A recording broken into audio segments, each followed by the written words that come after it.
Bienvenidos a mi canal, bienvenidos a este espacio académico que se hace sin ningún ánimo de lucro, simplemente por fomentar la academia. Hoy vamos a trabajar una sentencia de tipo T, es decir, de tipo tutela, que tiene que ver sobre un asunto muy interesante, los límites a los cobros extrajudiciales.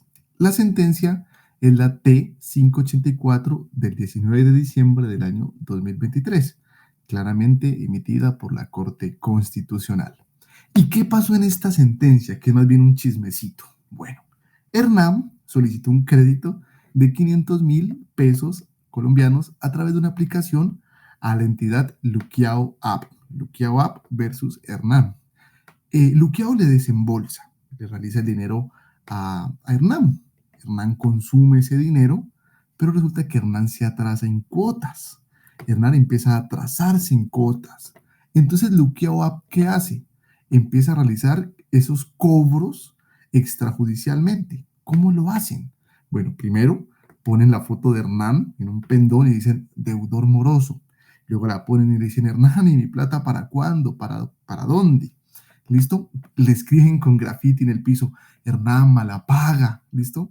Van e intimidan a la casa de los papás de Hernán, le dicen, vea, Hernán, páguenos la plata, hermano. Incluso lo van a buscar hasta el trabajo.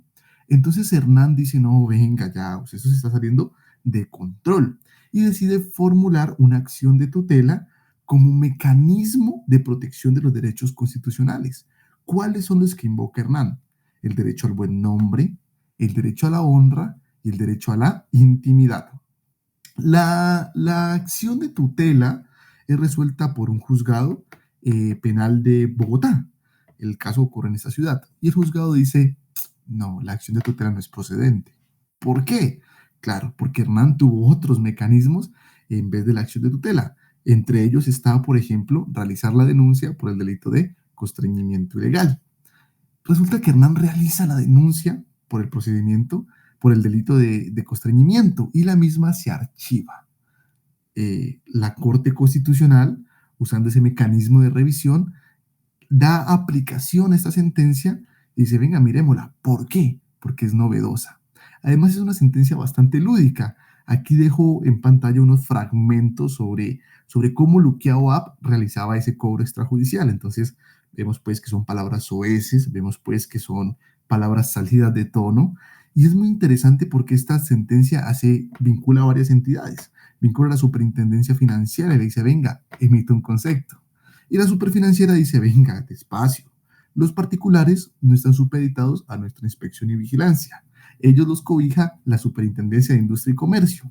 El Industria y Comercio dice, sí, es cierto. Aquí vigilamos a los particulares que prestan dinero. ¿Pero qué vigilamos? Primero, que tengan o que hayan realizado ese derecho o ese deber de la información, que hayan garantizado la protección de los datos legales y que estos intereses estén dentro de los límites establecidos en la norma. Dice la Superintendencia de Industria y Comercio, a la fecha, Luquiao App no se ha presentado ninguna situación en contra de ella en nuestra jurisdicción.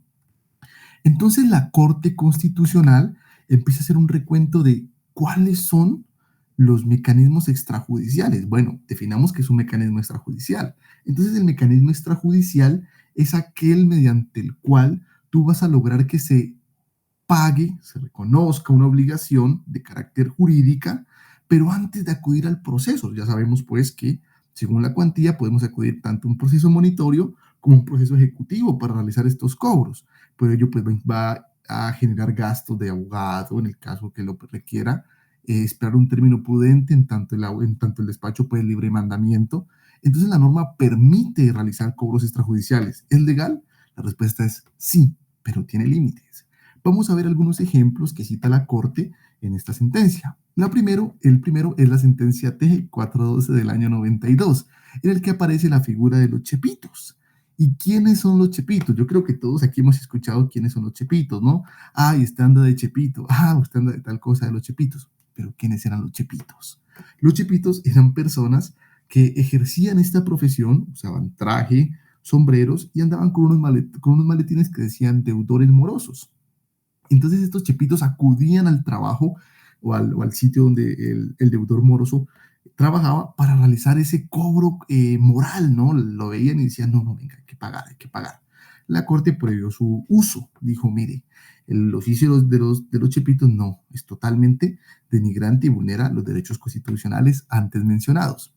Pero también nos menciona otras dos sentencias de tipo constitucional. ¿Cuáles son? La sentencia 340 del año 93, en el cual la Corte Constitucional prohíbe, ojo con esto, prohíbe a las administraciones las administraciones de conjuntos de propiedad horizontal realizar los cobros ejecutivos o extrajudicial publicando el nombre del deudor moroso en la cartelera de la entrada del conjunto, del régimen. ¿Por qué? Porque es totalmente vulneratorio.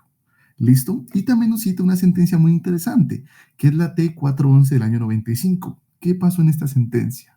Una persona le debían dinero y esta persona lo publica en el periódico El Tiempo. Pepito tal me debe dinero. La corte dice no.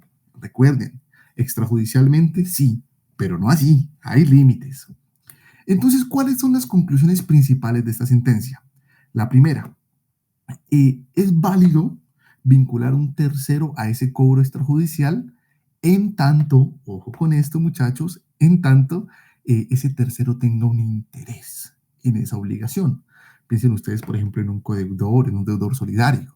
Esas personas tendrían un interés, pero en el caso de Hernán, los padres de Hernán no le sirvieron de codeudores y ellos y Luquiao Ax iba a reclamar, a realizar ese cobro extrajudicial a la casa de sus padres, lo cual vulnera esos derechos que antes se mencionaron, la honra, el buen nombre, la dignidad. Los mecanismos extrajudiciales, segunda conclusión, son válidos, tales, pero tienen límites. ¿Cuáles? El límite es la publicación de la misma. Es decir, es válido realizar el cobro directamente a la persona, pero no es válido usar plataformas o aplicaciones en la cual terceros que no tienen relación, ya lo explicamos, se enteren de esta obligación de orden jurídico. Y la última, que bajo ninguna circunstancia los cobros extrajudiciales pueden transgredir o pueden intrometerse en la vida privada. ¿Por qué? Porque resulta vulneratorio al derecho constitucional, al buen nombre, a la vida digna incluso. ¿Listo? Buscando un poco en internet encontré estos ejemplos. En este caso es una persona que etiqueta al deudor y dice, mire, ¿y mi dinero para cuándo? Entonces, este tipo de publicaciones en Facebook, en Instagram, vulneran totalmente el derecho constitucional al buen nombre, el derecho constitucional a la dignidad humana y a la intimidad y a la honra. ¿Por qué? Porque son cualquier persona, cualquier tercero, por ejemplo yo, me estoy enterando de esta obligación de orden jurídica y yo no tengo ninguna relación con ese o esa deudora. Y bueno, muchachos, esta es básicamente la sentencia. Hace mucho tiempo no subo contenido, he estado un poco ocupado, pero procuro hacerlo. Espero les haya gustado y sea de mucho, mucho interés. Cualquier duda, cualquier situación, los estaré leyendo en los comentarios y trataré de dejar aquí mismo la sentencia. Muchas gracias y muchas gracias a la doctora Angie Carolina Erazo, que me ayuda con todo esto.